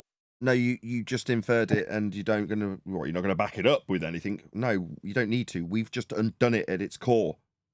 That needs a separate video. Can you not rumpus every word of this? But go ahead. Oh, okay. Right. Go ahead. He just brought it up, but he's not going to actually get into it. That's all. That's what I said. is to say we don't always need a physical barrier to contain things. Yeah, you do. It's an antecedent consequent relationship between the container and the pressure of the gas pressing on it. The container, that is. Now, what you've just done is make a baseless assertion. Because what we actually ask is how you can have gas pressure without a container. That would require you to demonstrate it beyond your fundamentalist religious belief that the sky is a vacuum. That small globe, for example, has no physical... Go ahead. Sorry. Can I point out a slight flaw in their mainstream narrative? Because they apparently have citations coming from their side that debunk what he's saying. So I've read this out on here before. It's techtarget.com. What is a gas? The second paragraph. A gas has no fixed shape or volume. The atoms or molecules that make up the gas fill the container that holds them. The gas expands until it is uniformly distributed throughout the container, and this is the important part, even in the presence of gravity. If not confined to a container, a gas disperses into space. End of citation. Container holding it there, and yet it's floating. What you need is forces for containment. George Musa, Scientific American. Gravity is not a force. Brian Cox. Wait a second. Hold on. I tell you what. It needs several citations being interrupted by Neil, because this will definitely be more important than a citation from Brian Cox. Go ahead, Neil. Go ahead, finish. I'm just. I was. Don't tell me to go ahead. You're going to really piss me off fast. Yeah, I was till you interrupted. Now I'm giving you permission after you've interrupted. Go ahead. I didn't interrupt you. Stop talking, and it wasn't a breath. I just want to say he spent the whole beginning of the show explaining to us how we need containment, and now he's saying we don't need containment. Okay, that checks out. It's a baseless assertion. And gravity is a force. I think... No, it's not. I'll give a different quote, hopefully not interrupted. Professor Brian Cox, there isn't really a force of gravity at all. End quote. So, no, Dave. Flat earthers also have this conception that the globe atmosphere is simply atmosphere... Atmo what now? Sorry, this sphere-shaped air with no containment, arbitrarily taking a curved shape? Well, gas doesn't behave that way, Dave. Yeah, you can draw your crude diagrams, but that definitely isn't how gas behaves. You're going to need to give us a physical demonstration of gas pressure without a container, in defiance of every example you've given. Atmosphere, and then... Atmosphere, oxymoron. Sphere-shaped air. Air doesn't take the shape of a sphere, Dave. It takes the shape of its containment. And suddenly vacuum. And it's not. As you increase your altitude above sea level, the air pressure begins to decrease, and... Air pressure decreases? So what, the force the gas exerts on the walls of its containment decreases? So who had Delta X? Who called that on their bingo card? Somebody had Delta X. One deck, Nathan. One deck. One deck. Ding, ding, bingo. Delta X. So ignoring that gas pressure gradients also have the included antecedent consequent relationship of gas pressure, if you say the pressure bit quick enough, you can appeal to Delta X, a gas pressure gradient, and describe how it gradiates to become a second law of thermodynamics violation where it just stops dispersing into the sky vacuum. What, burns its bra and comes back down, go boom boom, right? With the force that's not a force. I mean, you can think of it as a force, end quote, George Musa, Scientific American. But there isn't really a force of gravity at all, end quote, Professor Brian Cox. This continues the higher you go. This happens because gravity is pulling air molecules down. Gas go down, go boom boom. So this looks like rain. Yeah, that's how liquids behave, Dave. You see how these big balls look like water droplets going down? Yeah, that's not how gas behaves. You see, every single example, can someone remember 8 minutes and 27 seconds? Every single example that you gave prior had gas in a container. Also reduce the volume of space available to the same number of molecules. So that would be the availability of space to the molecules of gas, Dave. What did I say? 8:27. See how slick I can be. Yes. Molecules down. No, Dave. Gas doesn't go down. As you exampled when you showed it bouncing in all directions in that box a moment ago. You see, gas doesn't go down, Dave. It expands in all directions into the availability of volume. But you see, you with a cartoon seem to be defying several examples. One I just managed to hit on by scrolling randomly back, where it didn't go down. Was it going down in your box earlier? No. Gas doesn't go down, go boom, boom like bouncy balls, Dave. Gas expands in all directions. If the sky was a vacuum, an area of volume for the gas to fill, we'd all be dead. But then as more molecules are pulled down, the density... Right, are they pulled down? Question for the panel. Where is gas produced? Ground level. Right, Dave seems to think it's falling from the friggin' sky. Right, in space. Right, Dave, do you think that there are gas-producing factories in the sky pouring more and more solid bouncy ball gases onto the ground? No, you're getting confused with rain. Liquid rain does that. Gases, on the other hand, are produced at ground level and make their way up, Dave. I mean, I thought you would be at least educated to the standard of a 7-year-old that was taught about the water cycle, where you understand that gases are going up, not falling down from the gas-producing factories in the sky. Go down, go boom, boom like bouncy balls. No, Dave. Go on, whoever it is, and then I'll shout out a couple of super chats. Okay. I was just saying, doesn't he have to demonstrate it? If he This is his demonstration. Gravity's pulling it down. Demonstrate it. This is it, Neil, on screen now. I mean, at least Thunder Clown managed to pour some bouncy balls into a fish tank to give a visual depiction of what he says gas does. I mean, this isn't even of the same standard of actual bouncy balls go down, go boom, boom. These are the same balls that he used in his other cartoons, bouncing around in all directions, now falling down uniformly from the sky, that are producing these gases. What a clown. Shout out to Godzilla, who says, come on, folks, someone's got to help pay for Nathan's utility bills. I nominate chocolate. No, chocolate's hard up. Help chocolate. He's got a GoFundMe going. Also, shout out to Lumpy Gas in a Vacuum. Thank you, Godzilla, by the way. Really appreciate the support. Also, shout out to Lumpy Gas in a Vacuum. It says, thanks, Nathan. I don't know why I'm getting so much love. But thank you for the super chats. Hit me up on PayPal if you really want to support me. Also, here, Barwin and chocolate. We're all poor. Anyway, enough of our bleatings and e-beggings. Let's get on with this. Oh, hold on. Wasn't chocolate like on another platform? Not even what you said. What is it again? Look, we're all dirty e-beggars. What's your point? Gift and go. Gift and go. That was the one. Gift and go. Yeah, indeedy. I'm sure someone will stick the link to. And indeed, it's before I've even said the words. Divergent Droids there. Put in the Give Send Go link. So yeah, please do support chocolate. It's hit hard times. Another shout out to Retro Bill. He says, Dave, how the heck did the gas go up in the first place?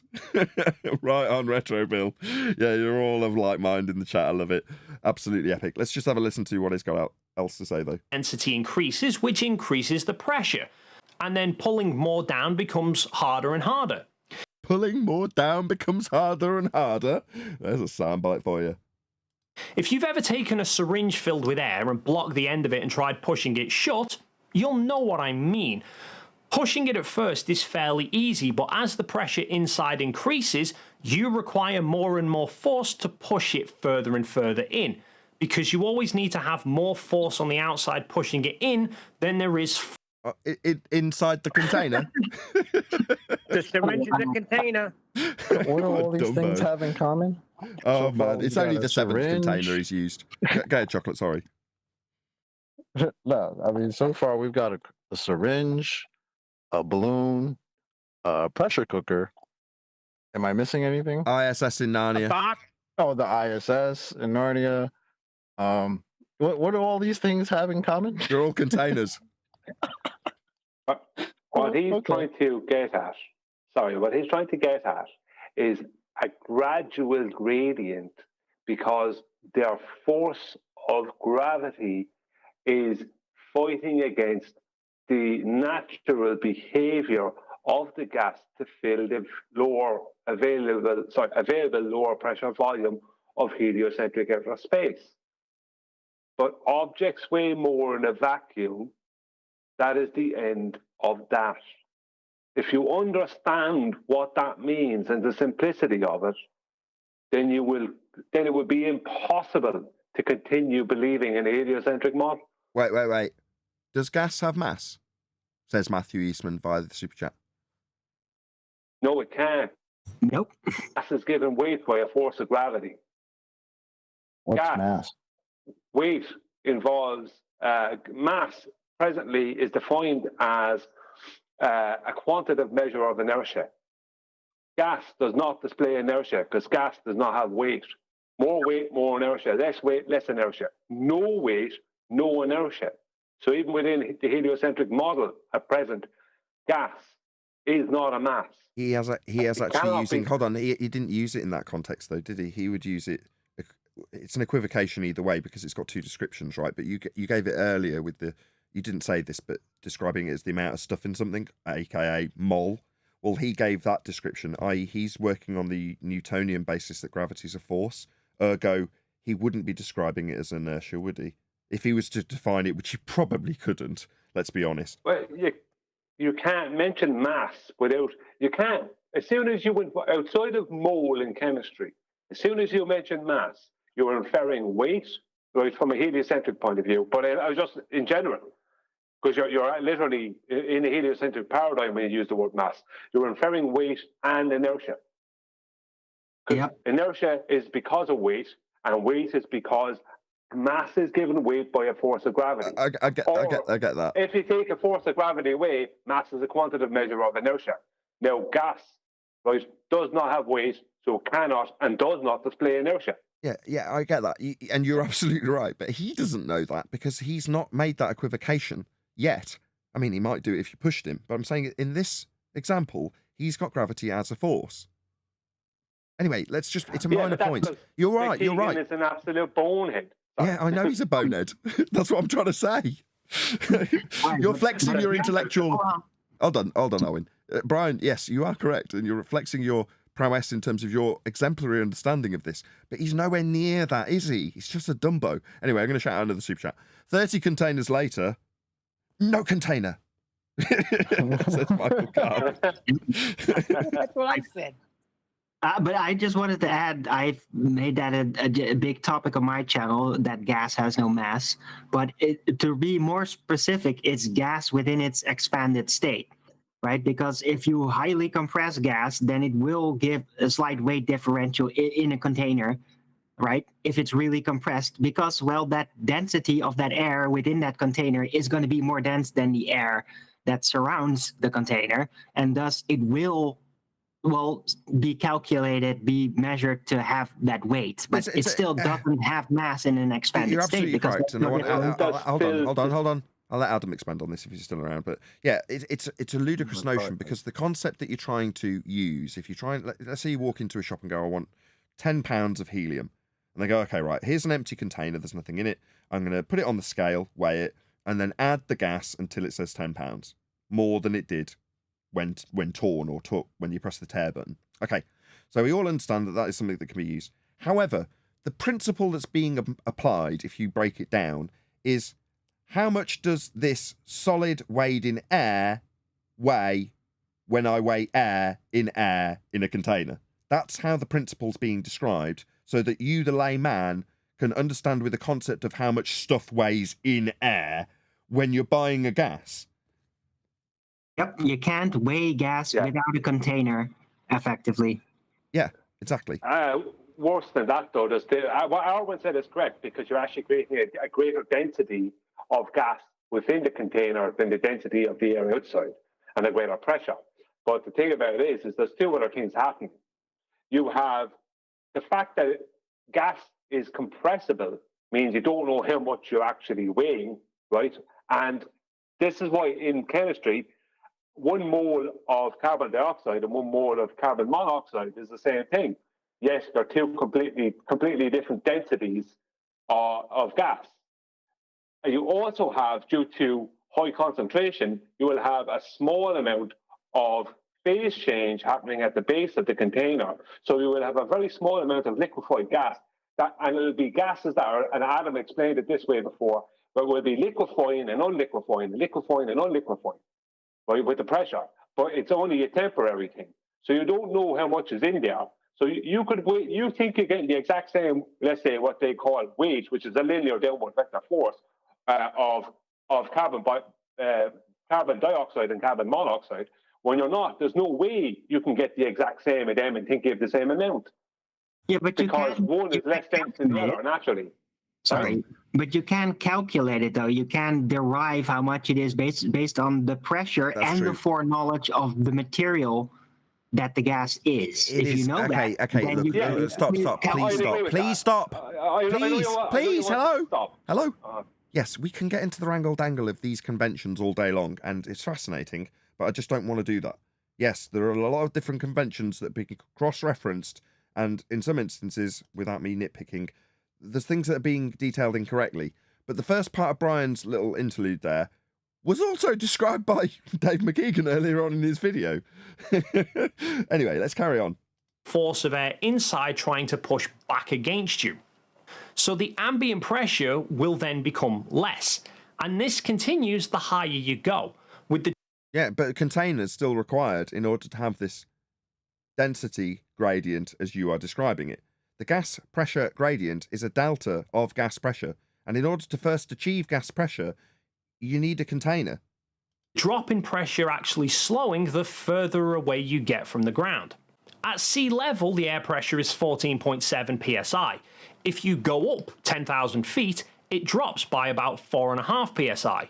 If you go up another 10,000 feet, it drops again, but only by 3.8 psi. Go up another 10,000 feet, it drops by only 1.9 psi. So the rate...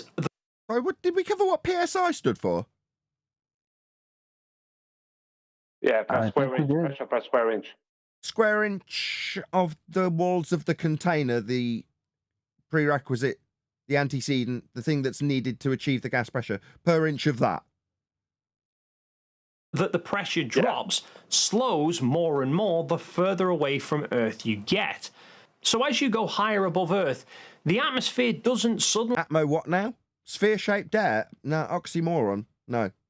Just stop. It's getting gradually thinner and thinner. And space itself... And in order to achieve that gradient, you'd need containment. First comes gas pressure. So the gas comes out of the ground. The first ever gas molecule comes out of the ground and leaves the ground because that's where it's been produced. It then disperses. In other words, it travels in whatever direction it's traveling until it collides with something. Now, at this point, in the let's claim that I'm a baller describing heliocentric globe Earth at its birth. Now, in this description, the very first gas particle is liberated from the ground and never returns. It disperses into space, which is the ground level at this point. How does it ever achieve gas pressure for it to then achieve gradiated gas pressure? It doesn't. It never achieves gas pressure in the first place without containment, as detailed by Dave. Itself isn't where there stops being atmosphere. Atmo what now? You're just going to keep begging the question of atmosphere, sphere-shaped air, oxymoron. Space is merely an arbitrary borderline that we have put in place, so... Yeah, that's what it is, arbitrary. Yeah, made up. Because there is no space. There is no arbitrary Carmen line. There is no point that gas go down, go boom, boom. There is no force of gravity. This is a cartoon with an oxymoron description of layers. Gas is not layered. Inhomogeneous anisotropic gases don't form layers. So that we can say, up to this point, you are in Earth's atmosphere. Yeah, you can say that. You can say it, but it doesn't comport with reality. Doesn't comport with natural law, because anisotropic inhomogeneous gases don't form layers. I love how he put it, though. That he put it. It's an arbitrary borderline that we have put in place. And in the back of my mind, I could think, oh, so that's the borderline where the gas is on its way to, and then it just says, "No, I won't go into the vacuum. No," and then turns around. That's what it's going to do. Liberal. They were liberal gas. That's rebellious gas particles, man. Can I respond to the super chat when you've done it, Nate? You can. Retro Bill says a syringe without a needle is pointless. That was good. Brilliant. The syringe analogy is quite interesting because he's trying to pretend that the pressure he's creating on his fingertip is it being barrel and the plunger out of the barrel. How much pressure is being applied if the air is allowed to equivocate to his model where there is no containment at the top? So once again, he's requiring full containment. If you apply it to his model, there is no pressure applied on his finger. The air is allowed to behave as gas does. Was that you, Adam, dropping out in the middle of that, or was that just me, or was there a glitch or something? I heard all about Adam was saying. Heard everything. Oh, okay, maybe it was me. Could I just say that Dave has something he added in and it's funny, he brought it in at nearly the very start of his video, was about temperature changing the rate of the movement of the gas, because it's adding energy, in particular kinetic energy. But now he's not mentioning that whatsoever, because he's trying to add in PV equals NRG, and he can remove the T. That's what he's trying to do, while ignoring the V simultaneously. Right. They always ignore the V, volume, the area that the gas would be able to fill. In this case, space would be the volume that the gas could fill, because that's the area, that's the V, right, Brian? Yes, but he's also removing the T. It's not PV equals nRT for him now. The very thing he basically mentioned, he actually covered the T part at the start of his video. Now it's PV equals nRG, not T. Gotcha. So he's ignored the temperature. Not only that, he's ignoring the dome. Yeah, but where does he get the... Exactly, if you say ignoring the dome, where do you get the volume? Arbitrary. Because he says it's in layers, the arbitrary amount of gas in this area, well, that's V. Well, what? The amount of gas below the Carmen line, where they all burn their bras in defiance of the law of nature that they've been following up until that point, dispersing upwards. Not down, go boom, boom. Yeah, and then beyond this point, you are now classed as being in space. Kind of like the borderline. That's not true either. NASA classifies space from sea level. And between states. You know, you go to Four Corners Monument, you can walk around in a small circle and cross... Anybody objectify, whiz past his equivocation here, his false equivalence. I've got an ad anyway.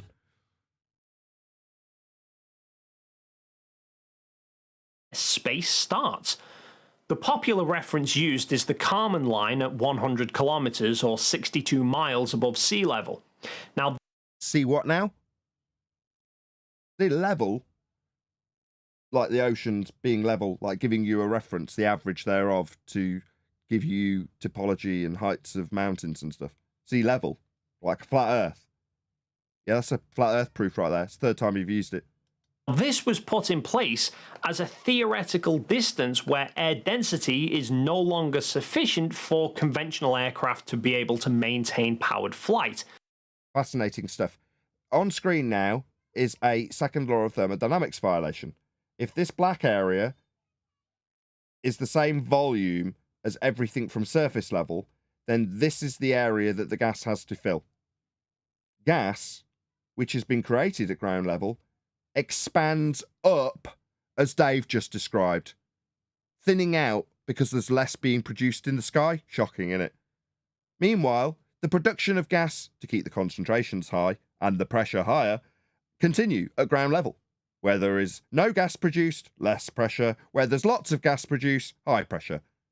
In other words, imagine if you have a gas leak and there's high pressure gas being pumped into your house from the gas leak. Now, if you stand by the front door that is open, there's not going to be much gas there as it disperses with entropy throughout the house. If you stand right next to where the gas is producing, there's a good chance it's going to be at a higher pressure because that's where it's being produced.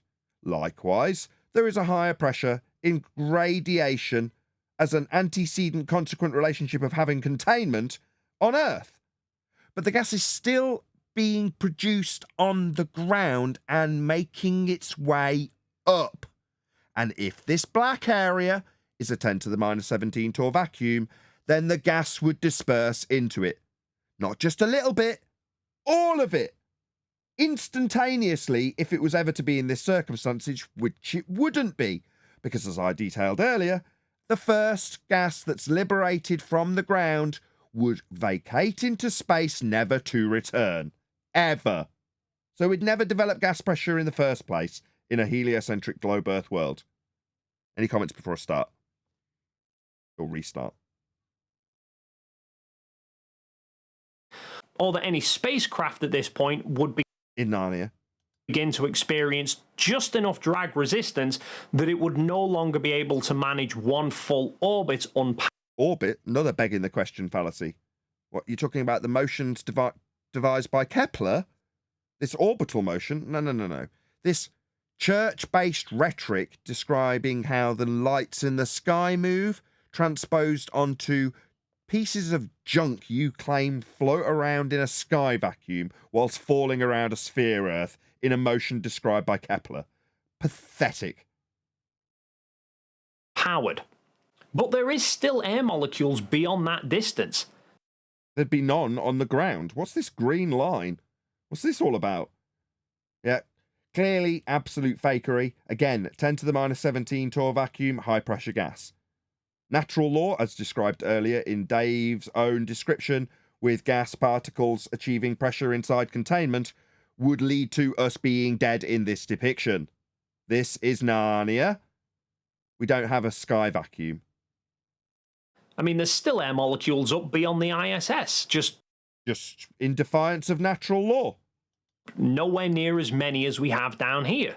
At high pressure, not dispersing into a 10 to the minus 17 torr vacuum, in defiance of the second law of thermodynamics. This is a baseless assertion. Based on what? So far, what his actual evidence is, we're all wrong. It's these claimed to be photos from space. That's his actual standard. The ISS actually experiences a tiny amount of drag from those few molecules, which causes a very, very slow decline in their orbit. In Narnia, based on Kepler, the derivation of orbital motion comes from measurements of a flat plane. How are you going to have it falling around a sphere Earth when the derivation comes from angle measurements that are taken off a flat plane, Dave? Prior to refracted curvature. And every few months they have to do a small burn to raise the orbit height again. Orbit height? How is it possible that derivations of flat plane measurements can give you things falling around a fantasized sphere Earth in Narnia in a sky vacuum? No, Dave, no. It's why all satellites eventually always fall back to Earth, because they're... What, because they've come from Narnia? Their orbit height slowly decays and... All I've ever seen is physical evidence of balloons crashing into Earth. I have never seen any evidence of a sky vacuum-based satellite crashing into Earth. Only balloons. That's what we actually see crashing into Earth. Balloons. Not satellites. Because they're in Narnia. So there aren't any to crash into Earth. There's no sky vacuum for them to be in, and there's no Kepler-based orbital motion derived from flat plane measurements for them to be falling around a sphere Earth that's been fantasized from those flat plane measurements. No one does a burn to put it back in place. In Narnia. Now, the problem for flat earthers is... There is no problem here. This is all your positive claim. Nothing here is a problem for us. All it leaves us to do is debunk your positive claim of orbits, sky vacuums, and second law of thermodynamics violations, which you originally affirmed. That would be the second law when you described entropy, dispersion, pressure in containment? Is yes, if you remove gravity from the equation. What, like Einstein did 107 years ago? It was removed by Einstein as a force, Dumbo. Then air molecules. Then air molecules won't be burning their brides in defiance of natural law. Yeah, that's right. Bent's pseudo force space-time won't save you here. Would be free to travel off into space. So, based on that, let's just hear it again. Now, the problem for flat earthers, meaning globe earthers, it's their claim, is yes, if you remove gravity from the equation, then air molecules would be free to travel off into space. So therefore, given that Einstein removed gravity as a force from the equation 107 years ago, the gas would fill the space. Thank you, Dave Twianges McKeegan, for that concise summary. Yes, Dave. The force of gravity was removed 107 years ago by Einstein, ergo gas would fill the space. And then we would need a container. You do need a container. You showed it in all of your examples. But, as flat earthers point out, this is going to be a stereotyping fallacy. Ideal gas laws say that gas will try and expand in all directions to fill the available space. Yeah, ergo space is fake. And Newton's first law of motion states... Right, the laws of motion of Newton were not right. I believe that was Feynman. Yet they've been superseded, usurped, replaced by Einstein 107 years ago. Dave clearly hasn't been through higher education, has he? Because he still thinks, like a high school educated standard person would, that gravity's a force, because that's what they told him when they lied. Now here, on the flat earth side of the discussion, we have people at parliamentary level appealing to government for the lies you're now parroting because of your ignorance of bent 4D space-time. That would be gravity as it currently exists, as described and invented in the mind's eye of Einstein, when he detailed the non-force, that would be to say it's not pulling gas, go down, go boom, boom, of gravity as the consequence of the uneven distribution of mass causing pseudo 4D space-time to bend. That happened 107 years ago, you complete dingleberry. You moron. You have no idea what you've just done. You have just told an audience that if we haven't got Newtonian, debunked 107 years ago, forces of gravity, which we don't, then gas would fill the space. Yeah, that's right. But you prefaced it by saying it's a problem for flat earthers, when it's not our positive claim, you complete Dumbo, who had burden of proof reversal fallacy on their call card. I think it was chocolate. States that objects won't change direction unless a force acts upon it. No. That's a Newtonian law, not a problem for flat earthers. And it is not in effect. Shout out to lumpy gas in a vacuum. Before we reiterate the 107 years out-of-date rhetoric of Newton. Globers believe in things they can't define. Yeah, that's a pretty good summary. Thanks for the super chat. So if there's no gravity, then there's... What, no force of gravity holding the gas go down, go boom, boom, the gas will fill the space. Yeah, it would have done anyway. We had a citation also from Chocolate earlier. In spite of the force, non-force that you can think of as a force of gravity, gas still fills space and needs a container. No other force acting on the gas, it would be free to expand all the available space inside the firmament, and it would Firmament? Another straw man stereotyping fallacy. Continue to do that until it reached an equilibrium.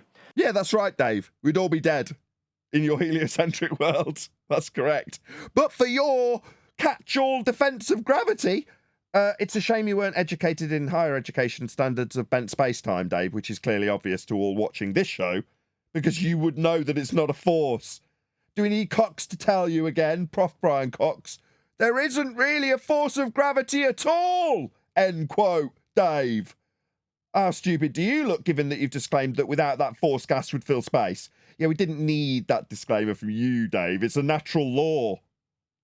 Which would mean there wouldn't be a pressure gradient. What, a delta of the gas pressure that needs containment? Yeah, we've already covered that.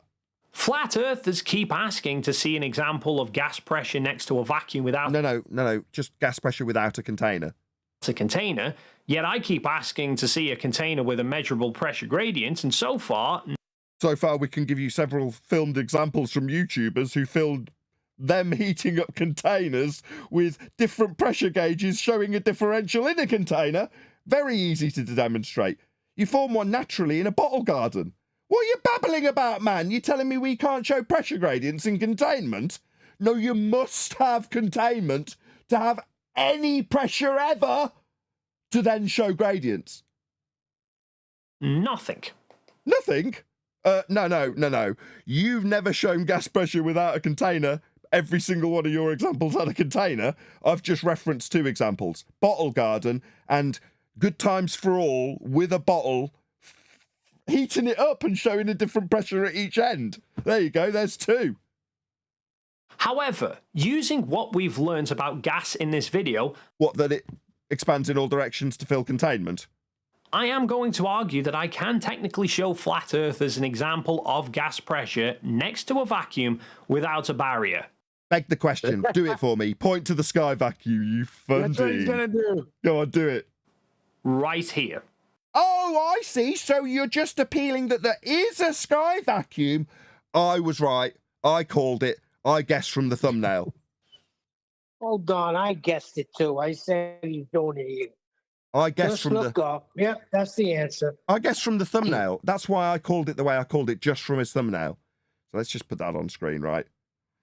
Wait, what did he point at? I'm not looking at the video. On his thumbnail, he's got... at? On his thumbnail, he's got gas pressure with an arrow pointing to a space above his hand, vacuum pointing to a space above his hand, and no container pointing to a space above his hand.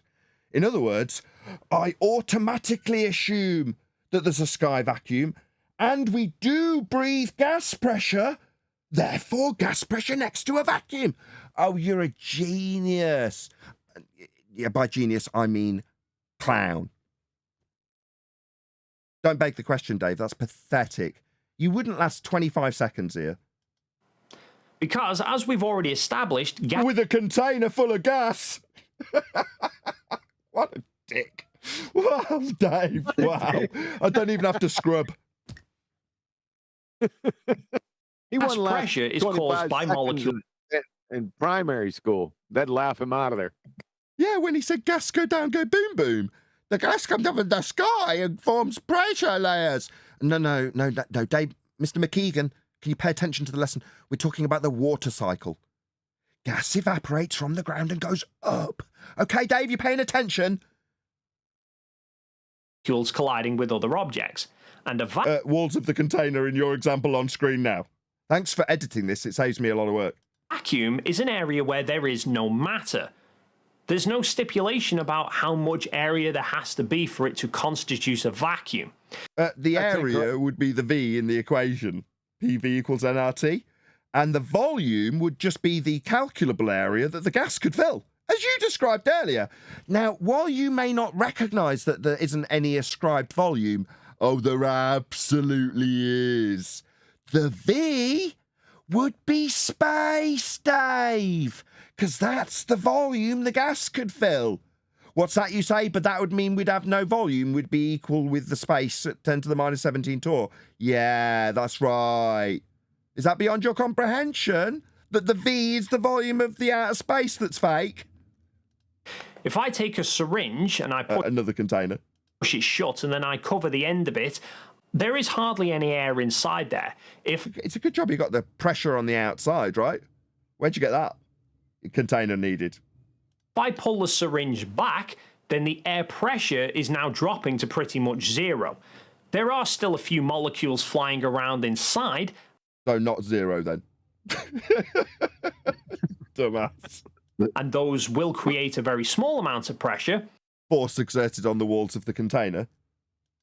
But in between those molecules is nothing. Oh, that's in between your ears. So the syringe as an entire system might not be a perfect vacuum. But it's definitely a container. But inside, we have air. Sorry, say again. Yeah, there is no such thing as a perfect vacuum. It's non sequitur to the point anyway. areas of gas excuse me. pressure. I have a question. Can you have a vacuum without a container? That is undoubtedly the perfect note to round out the live stream, though. So with that, I'm going to say, if you're watching this on either Nathan Oakley 1980 or Nathan Oakley Programming streams, then stay tuned, as there will be an after show to follow. Unfortunately, though, if you are watching this live, this is where we bid you farewell. So another massive thank you to all of you who smashed the super chat, liked, commented, shared, subscribed, joined as a Nathan Oakley 1980 channel member, and let what's his name again? Dave McKeegan know at Nathan Oakley 1980 sent me with a vain hope that he would return the favour and stick a link to our video so we receive some YouTube algorithmic love. I've been Nathan Oakley. Stay tuned if you're watching on After Show, and I will see you all in the next video.